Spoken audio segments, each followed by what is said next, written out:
이 시간 우리 새해 우리 서문학교의 표어를 함께 외쳐보기를 원합니다. 충성의 DNA를 심으라. 요한계시록 2장 10절 말씀을 토대로 우리 충성하는 우리 서문학교회가 되기를 간절히 바랍니다.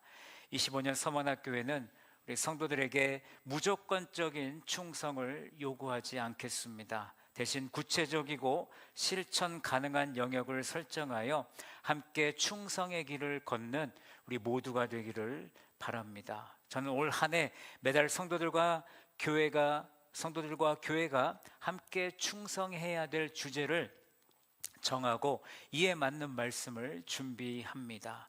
1월 첫 번째 충성의 주제는 바로 소모임입니다. 1월 한 달 동안 소모임에 대한 설교를 시리즈로 여러분들과 함께 나누려고 합니다. 우리 교회의 소모임은 방모임이라고 부릅니다. 우리 교회뿐만 아니라 모든 교회에는 소모임이 존재합니다. 소모임은 어떤 신학자나 단체에서 만든 것이 아니라 오늘 본문인 사도행전 2장에 초대교회가 세워지면서 소모임은 자연스럽게 운영되었고 또 소모임을 통해 초대교회가 부흥되는 것을 우리는 보게 됩니다. 초대교회는 오늘날 교회들에게 소모임이라는 이 신앙의 유산을 남겨주었다라고 저는 믿습니다. 지난 수십 년간 많은 교회들이 남선교회, 여선교회 또 구역예배 다양한 형태의 소모임을 운영해 왔습니다. 또 2000년대에 들어서면서 목장 모임 또 셀 모임 등 현대적인 방식으로 소모임이 변화하기 시작했습니다. 우리 서문학교에도 구역예배에서 목장 모임으로 전환해 소모임이 운영을 하다가 지난해부터는 방모임이라는 새로운 형태의 소모임을 시작하게 되었습니다. 앞으로 5년 이상 방모임 사역에 교회의 관심과 역량에 집중할 계획입니다. 우리 성도들께서도 적극적으로 이 방모임에 참여해 주시고 또 방모임에 충성하여 하나님의 나라를 세우는 일에 함께해 주시기를 간절히 소망합니다. 오늘 사도행전 2장은 오순절에 성령이 강림하신 이후 베드로의 설교를 통해서 3,000명이 예수님을 믿게 되는 놀라운 역사가 일어나게 되는 것을 볼 수 있습니다. 그 결과 새로운 공동체로서 오늘 초대교회가 탄생하게 되었습니다. 초대교회는 예수님을 믿는 자들이 성령 안에서 하나 되어 서로를 돌보고 함께 예배하고 교제하는 공동체가 되었습니다. 초대교회 성도들은요, 두 가지 모임을 병행하며 교회의 부흥과 성장의 비밀을 우리에게 밝혀주고 있습니다. 우리 46절 말씀을 함께 읽어보겠습니다. 다 같이 읽습니다. 시작. 날마다 마음을 같이하여 성전에 모이기를 힘쓰고 집에서 떡을 떼며 기쁨과 순전한 마음으로 음식을 먹고. 아멘. 첫 번째 모임은 예배입니다. 초대교회 성도들은요, 날마다 성전에서 모여서 하나님께 예배했습니다. 두 번째 모임은 집에서 소모임으로 예배와 교제의 시간을 가졌습니다. 초대교회 성도들은요, 날마다 마음을 같이하여 성전의 뜰에서 모이기를 힘썼습니다. 오늘날처럼 1부나 2부 예배가 있진 않았을 것입니다. 그들은 성전에서 드리는 제사의 의식이 예수님의 희생으로 이미 다 이루어졌다는 것을 알고 있었기 때문에 구약 시대에 드렸던 어떤 그런 동물의 피의 제사는 드리지 않았을 것입니다. 사도행전 2장 42절 말씀처럼 초대교회 성도들은 함께 모여서 사도들의 가르침을 받았고요, 서로 교제했고 떡을 떼며 오로지 기도하기에 힘을 썼습니다. 이 공적인 모임은 공동체 전체가 하나로 연합하는 그런 귀한 시간이었습니다. 동시에 초대교회 성도들은 공적이진 않았지만 자발적인 예배를 서로 집에서 소모임으로 모였습니다. 집에서 떡을 떼고 기쁨과 순전한 마음으로 음식을 나누었습니다. 집에서 식사 나눔의 교제가 있었고 더 나아가 주의 만찬을 기념하는 일을 통해 예수님의 희생을 기념한 것입니다. 그들은 예배든 소모임이든 모임을 가질 때마다 가벼운 마음과 어떤 그런 분위기가 아니라 하나님을 경외하고 존경하는 마음 속에서 오늘 47절 말씀처럼 하나님을 찬양하는, 하나님을 찬미하는 그런 마음을 가지고 이 모임에 함께했다라는 것입니다. 초대교회에 공예배가 있었고 가정에서 드린 이 소모임이 있었습니다. 중요한 것은 이 두 모임이 함께 병행했을 때 건강한 교회가 되었고 부흥한 교회가 되었다라는 것을 우리가 잊지 않기를 원합니다. 여전히 우리는 지금도 예배를 가장 중요하게 여기고 있습니다. 소모임은 단순한 친교나 교제로만 생각하고 있죠. 예배도 중요하지만 여러분, 소모임도 중요하다라는 것을 우리는 잊지 말아야 합니다. 왜 그런가? 소모임은 하나님의 은혜를 경험하고 서로의 삶을 나누며 영적 성장을 이루는 중요한 예배의 한 형태이기 때문입니다. 오늘 저는 초대교회가 보여준 이 소모임을 통해 오늘 소모임의 세 가지 특징을 여러분들과 함께 나누도록 하겠습니다. 첫 번째, 소모임은요, 하나님의 은혜를 경험하는 자리입니다. 성령 강림 사건 이후에 초대교회가 아주 급속도로 부흥하는 과정에서 성도들은 날마다 성전에 모였고 집에서 모여 떡을 떼며 교제했습니다.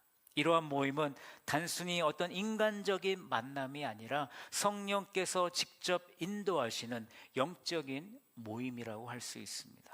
그것을 뒷받침하는 말씀이 43절이죠. 43절 말씀을 같이 읽습니다. 시작. 사람마다 두려워하는데 사도들로 말미암아 기사와 표적이 많이 나타나니. 아멘. 사람마다 두려워하는데라는 이 표현은 어떤 단순한 우리가 느끼는 공포가 아니라 하나님에 대한 깊은 경외심과 존경을 의미하는 것입니다. 초대교회 모임에서는 하나님의 살아계심이 분명히 드러났습니다. 그리고 그분의 능력이 이 소모임 안에서, 교회 안에서 그들이 체험할 수 있었습니다. 특히 사도들로 말미암아 기사와 표적이 많이 나타나니라는 이 구절은 초대교회의 모임이 기적의 현장이었음을 우리에게 보여주고 있습니다. 사도들을 통해 병이 치유되고 귀신이 쫓겨나며 불가능해 보이던 일들이 하나님의 능력으로 이루어졌다는 것입니다. 이 기적들은 단순한 놀라운 사건이 아니라 하나님의 나라가 실제로 그들의 삶 가운데 이루어졌음을 보여주는 것이죠. 이러한 표적과 기사는 믿는 사람들의 믿음을 어떻게 했겠습니까? 더욱 굳건하게 했습니다. 신앙 공동체 안에서 하나님께서 친히 역사하신다라는 확신을 그들에게 심어 주었습니다. 오늘날에도 소모임은요, 하나님의 은혜를 경험하는 중요한 통로가 됩니다. 마태복음 18장 20절에서 예수님은 두세 사람이 내 이름으로 모인 곳에는 나도 그들 중에 있다라고 말씀하셨습니다. 이는 소모임이라 할지라도 하나님의 임재하심을 오늘 예수님께서 약속하신 것입니다. 소모임은 단순한 교제를 나누는 그런 장이 아닙니다. 하나님을 경험하는 장소로서 성령의 역사가 나타나는 자리인 줄로 믿으시기 바랍니다. 소모임에서 나누어진 기도와 응답 그리고 간증, 또 성도들에게 신앙의 확신을 심어주고 서로의 믿음을 세워주는 중요한 역할을 하는 것이죠. 여러분, 한 성도가 질병으로 고통받고 있을 때 그것을 기도 제목으로 내놓고 함께 기도해 주기를 요청했을 때 훗날 그 병이 치유되는 놀라운 일들이 소모임을, 방모임을 통해서 이루어질 수 있고 그런 역사를 우리는 들을 수 있다는 것입니다. 이러한 경험은 성도들로 하여금 하나님을 더욱 신뢰하고 공동체 안에서 하나님께서 일하고 계심을 깨닫게 되는 것이죠. 그러면서 우리는 간절히 원하게 됩니다. 하나님의 그 은혜가 우리에게도 나에게도 있기를 원하는 거죠. 이제 서머나교회는 초대교회의 모델을 따라서 방모임을 통해 하나님의 은혜와 능력을 체험하는 우리 소모임이 되기를 원합니다. 방모임에서 성도들은요, 서로를 통해 하나님을 만나고 하나님의 은혜를 경험하는 귀한 자리가 되어야 합니다. 이러한 하나님의 은혜가 성도들이 속한 방모임에 임하기를 예수님의 이름으로 간절히 축복합니다. 두 번째, 소모임은 서로의 삶을, 서로의 필요를 나누는 자리입니다. 초대교회 성도들은 서로의 삶을 깊이 나누며 사랑을 실천하는 공동체의 모습을 우리에게 보여주고 있습니다. 사도행전 2장 44절에서 45절은 믿는 사람이 다 함께 있어 모든 물건을 서로 통용하고 또 재산과 소유를 팔아 각 사람의 필요를 따라 나누어 주었다라고 기록하고 있습니다. 이 말씀은 초대교회 성도들이 단순한 신앙의 동반자가 아니라 서로의 필요를 채워주는 가족과 같은 존재였음을 우리에게 보여줍니다. 성도들은 자신의 물건을 개인의 소유로만 여기지 않았습니다. 필요에 따라 자기가 가지고 있는 것들을 나누어 주었습니다. 믿는 사람이 다 함께 있어라는 표현은 공동체의 일치와 연합을 상징하는데, 그들은 서로의 삶에 깊이 관여하고 있었고 또 나눔을 통해 하나님의 사랑을 구체적으로 실천하고 있었습니다. 특히 45절에서 재산과 소유를 팔아 각 사람의 필요를 따라 나누어 주었다라는 말씀은 공동체의 필요를 채우기 위해 개인의 희생을 감수했음을 우리는 볼 수 있습니다. 이것이야말로 내 이웃을 사랑하는 그런 진정한 모습이 아닐까 생각해 봅니다. 우리는 이러한 초대교회의 나눔 정신을 우리 서문학교회 안에서도 회복해야 될 필요가 있다고 저는 믿습니다.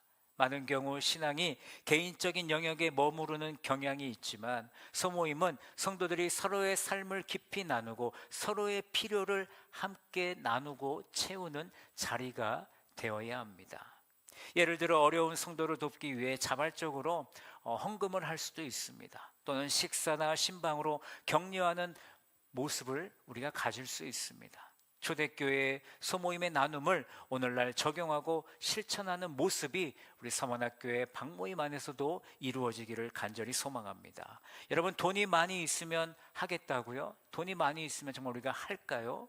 그런 조건을 제시한다면 우리는 평생 우리의 삶과 다른 이들의 필요를 채워주지 못할 것입니다. 내가 돈이 있어서 채워주는 것이 아니라 우리가 하나님의 사랑, 예수 그리스도의 사랑이 있기 때문에 다른 이들의 필요를 채워주는 그런 성도들이 될 수 있는 것입니다. 소모임에서의 나눔은요, 물질적인 부분에서만 국한되지 않습니다. 때로는 누군가의 이야기를 들어주고 중보기도를 통해서 영적 지지를 보내는 것이 어쩌면 더 큰 위로가 될 수 있겠습니다. 사도 바울은 갈라디아서 6장 2절에서 너희가 짐을 서로 지라 그리하여 그리스도의 법을 성취하라라고 말씀하고 있습니다. 소모임은 성도들이 서로의 짐을 나누며 그리스도의 법, 즉 예수 그리스도의 사랑을 실천하는 장이 되어야 된다는 것이죠. 사도행전 2장 44절과 45절은요, 소모임이 단순한 만남의 장이 아니라 서로의 삶을 나누고 필요를 채우며 예수님의 사랑을 실천하는 거룩한 자리임을 우리에게 보여주고 있습니다. 이러한 나눔이 우리 서문화 성도들의 방모임에 더욱 활성화되기를 예수님의 이름으로 간절히 축원합니다. 세 번째, 소모임은요, 영적 성장을 이루는 자리입니다. 초대교회는 날마다 함께 모여서 하나님을 찬양하고 떡을 떼며 기쁨과 순전한 마음으로 공동체 생활을 이어갔습니다. 오늘 46절과 47절 말씀을 보십시오. 날마다 마음을 같이하여 성전에 모이기를 힘쓰고 집에서 떡을 떼며 기쁨과 순전한 마음으로 음식을 먹고 하나님을 찬미하며 또 온 백성에게 친송을 받으니 주께서 구원받는 사람을 날마다 더하게 하시니라 라고 기록하고 있습니다. 이 말씀은 신앙 공동체의 연합과 지속적인 영적 훈련이 우리 초대교회의 성장의 핵심이었다라는 사실을 우리에게 나타내주고 있습니다. 우리가 주목할 부분은요, 초대교회가 날마다 모였다라는 것입니다. 단순히 주일 예배에 그치지 않고 그들의 신앙생활은 매일의 삶 속에서 이루어졌다라는 것입니다. 우리가 주일 이 예배만 소중히 여길 것이 아니라 여러분들의 삶의 예배가 온전히 삶의 예배로 하나님께 드려지기를 간절히 바랍니다. 그 삶을 통해 우리가 소모임으로 모여서 우리가 그 하나님께 영광 올려드리는 삶이 지속적으로 공동체 안에서 이루어져야 된다는 것이죠. 그렇게 할 때 개인의 신앙을 성장시키는 아주 중요한 역할을 소모임이 감당한다라는 것입니다. 특히 그들은 성전에 모이기를 힘쓰고라는 표현을 썼는데 초대교회가 공식적인 그 예배를 소홀히 하지 않았다는 점도 우리는 잊지 않았으면 좋겠습니다. 그러나 그들은 성전에서의 예배뿐만 아니라 집에서 떡을 뗐다라는 그 표현처럼 가정에서도 모임을 지속했음을 우리는 같이 기억해야 됩니다. 소모임으로 함께 모여서 예배하고 교제하는 모습을 우리에게 보여주는 것이죠. 히브리서 10장 24절과 25절은 소모임 안에서의 신앙 성장을 강조하고 있습니다. 서로 돌아보아 사랑과 선행을 격려하며 모이기를 패하는 어떤 사람들의 습관과 같이 하지 말고 오직 권하여 그날이 가까움을 볼수록 더욱 그리하자라고 말씀합니다. 여러분, 이 말씀은 소모임으로 모이는 것 그 자체가 신앙을 성장시키는 중요한 방법임을 우리에게 가르쳐 주고 있습니다. 신앙생활은 혼자 하는 것이 아닙니다. 우리는 서로를 격려하고 함께 성장해 나가야 합니다. 소모임은 바로 이 역할을 감당하는 자리라는 것입니다.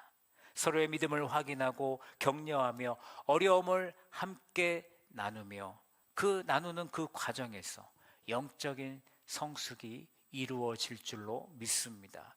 또한 사도행전 2장 47절은 온 백성에게 칭송을 받으니 주께서 구원받는 사람을 날마다 더하게 하시니라 라고 기록하고 있습니다.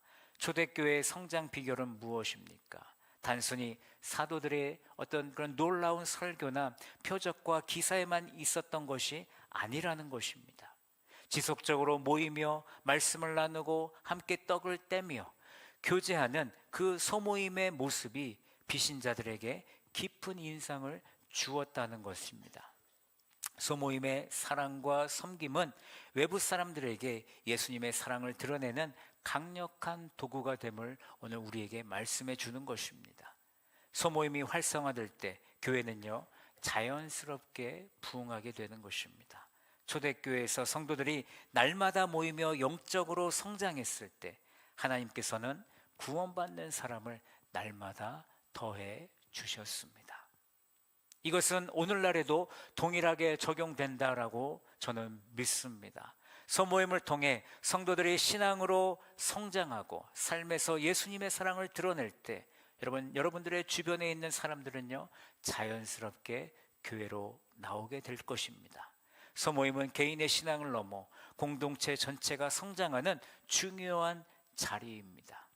초대교회의 본을 따라서 오늘 사모나 모든 성도들이 소모임을 통해 하나님의 살아계심을 경험하고 영적으로 성숙해 나가기를 예수님의 이름으로 축복합니다. 사랑하는 우리 사모나 성도 여러분, 소모임은 하나님의 은혜를 경험하고 서로의 삶과 필요를 나눠주며 영적으로 성장하는 자리임에 틀림이 없습니다. 우리가 방모임에 충성할 때 하나님은 우리의 삶에 더욱 깊이 임재하실 줄로 믿습니다. 우리가 방모임에 마음을 다해 참여할 때 하나님께서 행하실 놀라운 역사를 기대하며 올 한 해도 충성의 걸음을 내딛기를 간절히 소망합니다.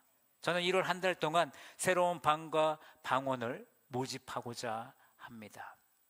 아직 방모임에 참여하지 않은 성도들이 계신다면 기존 방에 합류하시거나 새롭게 방을 만들어서 소모임에 적극적으로 동참해 주시기를 부탁드립니다. 로비에 나가시면 신청서가 있습니다. 작성하시고 교역자들에게 문의해 주십시오. 매월 첫째 주 주일에는 식사 후에는 정식 방모임이 있습니다. 주일 오후 예배 시간을 방모임으로 모여주시기를 부탁드립니다. 예배를 드리고자 하시는 성도들은 대모임으로 3층 비전홀에서 예배를 드리시면 되겠습니다. 저는 간절히 바라기는 25년도에 우리 서머나의 모든 방에 하나님의 임재가 있기를 원하고, 초대교회에 나타났던 놀라운 역사들이 우리 서머나 교회 방모임에도 같이 임하기를 예수님의 이름으로 간절히 축원합니다.